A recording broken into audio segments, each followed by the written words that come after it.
So I'm walking south along the track in the middle of the Gifu, the Japanese positions.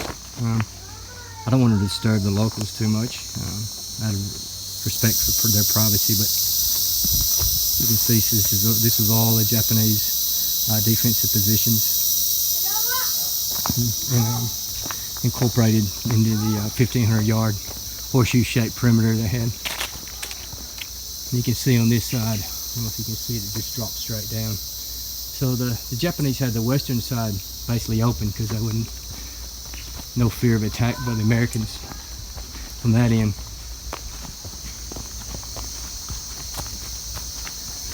Still moving along the trail. That's a cutout there. I don't know if that's part of a Japanese fortification. It might be later. So we're on the point right before hitting Hill 27. Once I get up to Hill 27, I'll do some more narration up there and when I get out of the village. There's one good book, one of the best personal narratives of Guadalcanal campaign, called Shots Fired in Anger by Lieutenant George. I forgot his first name, but it's George. He later became Merrill's Marauder in the Burma Theater, but he was in the 2nd Battalion of the 132nd National Guard unit. He tells a great story, a great narrative of Hill 27 and the fight for it.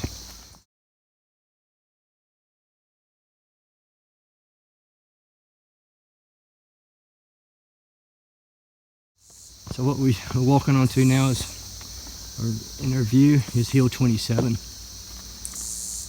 And this is the Japanese view of Hill 27.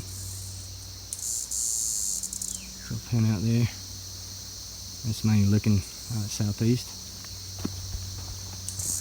This hill drops straight off to my left and basically straight off to my right. When you read George's account, the Japanese were roughly in this area here. He said the jungle line, so I'm roughly at the jungle line now. And the Army guys were dug in. U.S. Army guys from the 2nd Battalion of 132nd had the foxholes and the military crest in front of me. And what they'd do during the day, they would pull out the foxholes and go to the reverse slope, and we'll see that in a minute when we walk up to the top, where their admin command post first aid points were. And then at night they would reoccupy the foxholes in anticipation for Japanese infiltration and Japanese assault. From reading the accounts, I think during the day the Japanese went to ground and the Americans went to ground. They left each other alone. Occasional pot shots, but yeah, it was at night when all the action happened. So that's Hill 27 in front of us, roughly looking the same way it did during the war, with the exception of that track or the road going up it. So here we are on the summit of Hill 27. So I'm looking west. There's a thin red line of the galloping horse, and if I can, and also the seahorse, which is a scene of action by the 35th Regiment in that January attack. That the 27th Regiment was moving up those hills there to isolate the Gifu, this area I'm at now. So they were part of the 25th Division.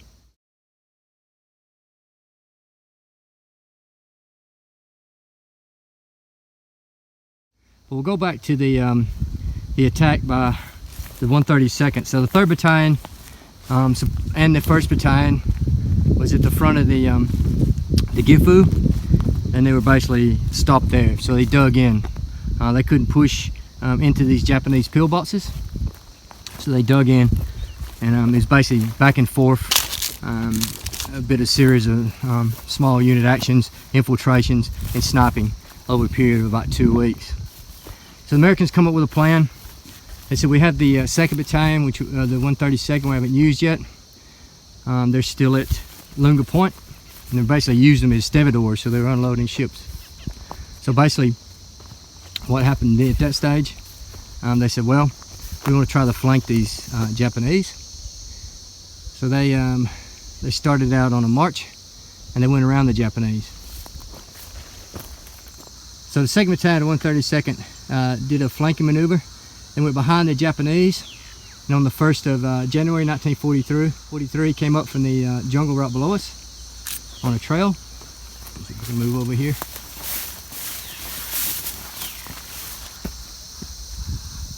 They came up on Hill 27 and occupied it. At the time, there was no Japanese up here.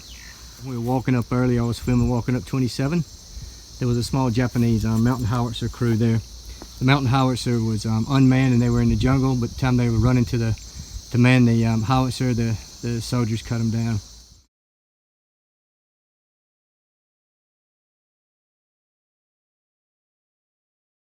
And then the 2nd Battalion guys occupied this hill.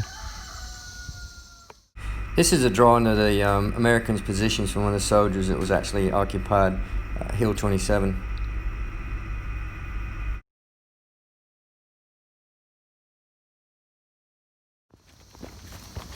So the army settled in and dug in. Once they dug in on this hill, the Japanese launched 6 counterattacks to take it. Reading reports, the counterattacks. So I'm looking at the Japanese line now.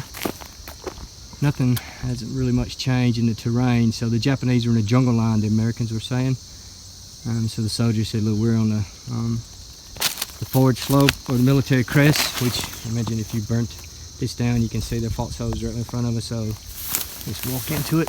Oh yeah, I'm in the foxhole I'm standing in. So I'm in a military crest now. So they said the Japanese were attacking basically from a northeast direction and from a north direction. So that's northeast. You can just imagine the Japanese attacking that jungle line.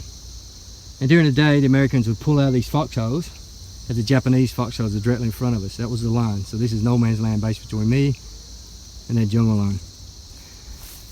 But the next day after they took it, the Japanese launched 6 counterattacks to try to take it, and the Americans shot them down. So they would have run across this field in front of me here, and on the front of the knoll over there on the other side. So after the 6 counterattacks, the Japanese resigned to their fate. They could not take this hill, and they left Americans here. Here's some positions cut out. I'm Hill 27. Going back to relics. Top of a sea ration can. But you can see the cutouts here, quite distinctive.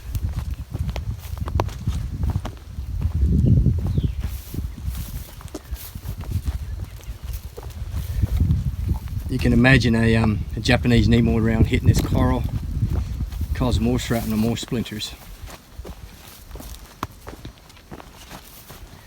I'm just walking over a whole lot of shrapnel too. There's a whole line of positions here.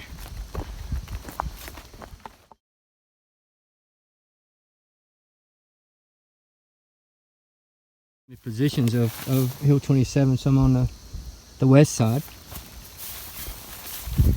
There were some limited Japanese attacks straight up this, so that is straight down. So they said they were coming from the northwest and northeast, so I'd imagine probably not much there, mainly from that area, because the Japanese had the camps down in the ravines. So when this is burnt on a good, sometimes they burn off these hills, burn the grass down, you can see a clear line of the coral foxholes. Must have been hard digging in this. So I'm on the reverse slope, and as I stated earlier, the Americans would pull off back to this position during the day, and basically where I'm standing there, you can see the crest in front of me.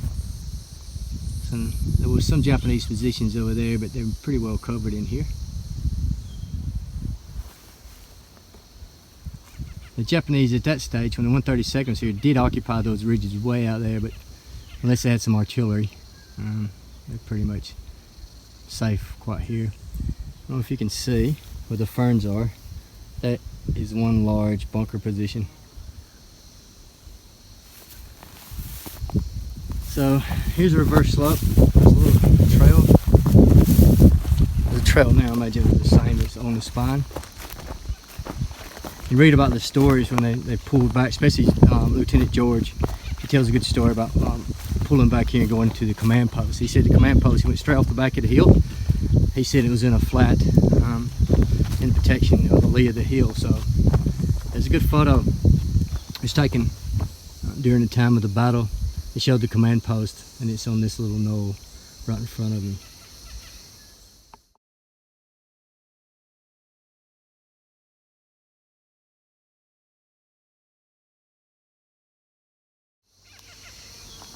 So I walked down these steps. The Australian Army put these steps in last year.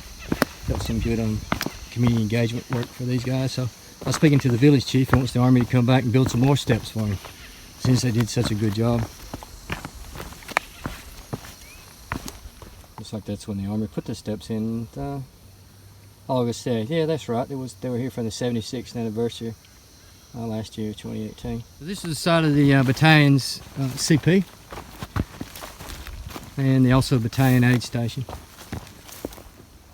I don't know if that's a foxhole. It sure looks like one.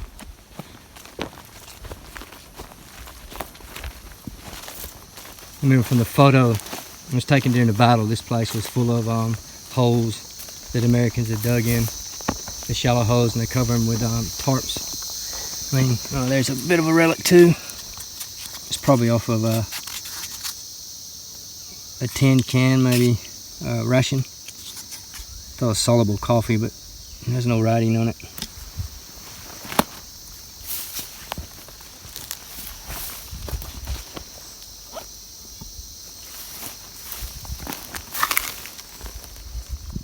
I don't know for sure the actual jungle tract that the 132nd moved in, where they occupied this position, is located below us in the trail. Here's good examples of the reverse slope positions. Hill 27. That's Hill 27 there. And that's reverse slope positions.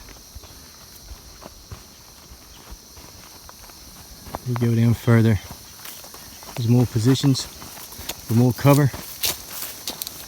You can just see them in front of me. There's a lot of foxholes in front of me there. The 132nd Infantry Regiment dug in and established a semicircle perimeter around the Gifu. On 8th of January 1943, the regiment was relieved by the U.S. Army's 25th Division.